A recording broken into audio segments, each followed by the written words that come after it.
prepare my day. I use half an hour to write down every single thing that I want to do that day.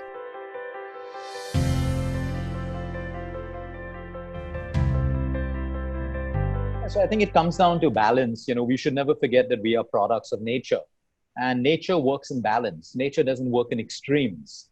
And I think today when we look at human health, all of us are looking for extreme diets, extreme things, and it's not needed. When we move into extremes, there's more discomfort in our lives and more disharmony. So we always aim for balance because that's what the human body grew up on. When a woman is pregnant carrying a womb, she just goes through the natural process beautifully, eats the right food, rests, happy thoughts, and that's the process. We don't have to go to extremes to create life. So to sustain the same life once a child is born, we have to keep that same, fundamental of balance happening. So a day in my life, it's really very dynamic since I see patients and, across different time zones. But the things that never change is the way I start my morning. It's usually, with sunrise, there has to be meditation and prayer, after my morning rituals, and then prepare my day. I use half an hour to write down every single thing that I want to do that day. Because I think if you're more planned and organized, then your day tends to unfold without chaos. Otherwise, at the end of the day, you're moving into family time, you're moving into sleep time because you haven't finished what you were supposed to finish. And then I see patients throughout the day. I make time for my meals. Workouts are done usually by early evening. And on a good night, I should be in bed by about 9:30, 10. And maybe on the weekend, maybe midnight or something like that.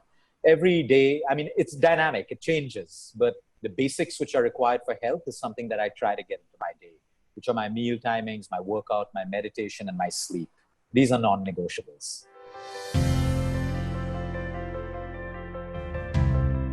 We have to see, what is your intention? A lot of people, their intention to help people, comes from a space of guilt. They've done something wrong in life, and then, you find all the big bank checks written to NGOs or people volunteering and stuff like that.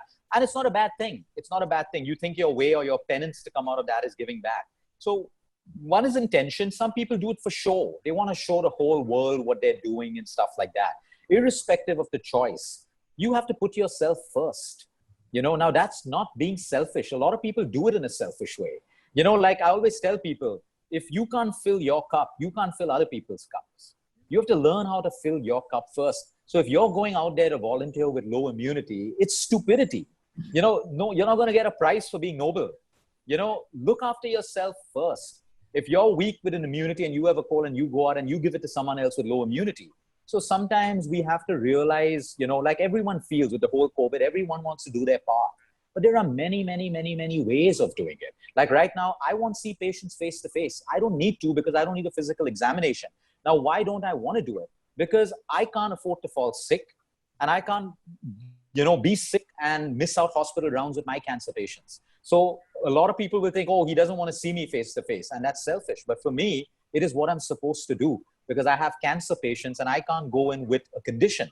So I have to fill my cup and still help other people. So everyone should fill their cups first. Now, a lot of people do it the selfish way. They become very selfish. It's all about me. It's about no one else, just me, just me. That's very selfish. Intention is wrong. Intention is wrong. So a lot of people out there, also caregivers today, people, who go out and help everyone in the world, but their health is deteriorating. We have to look at the underlying cause. There's a lot of, wanting to please other people, to feel better about themselves. So they put themselves out there, but they don't look after themselves. And after a while, they fall sick trying to help people. And then I tell these people, you're an asset, but now you become a liability. You need to be well so you can continue helping people. So you see, we have to put ourselves first in a very non-selfish way. Like even if a lot of moms out there, I'll sacrifice everything to bring up my kids. No, you don't have to do that. You have to look after your health. Your children don't want you as a liability. Your children don't want to grow up with the pain of seeing you suffer and getting sick. So you can do both. You can look after yourself and look after them. But a lot of people are like, no, I won't work out today. I'd rather spend this half an hour with my child and do this and stuff. Sorry, organize your day in a better way. Look after yourself and look after your child because it's what you're teaching your child through leading by example as well. What that statement means is, first, you learn to love you, accept you, learn to forgive you. Because if you can't, no one else can. If you don't know how to forgive yourself, you will never be able to forgive anyone. If you don't accept how you look, okay, there is no reason why anyone else should accept the way you are.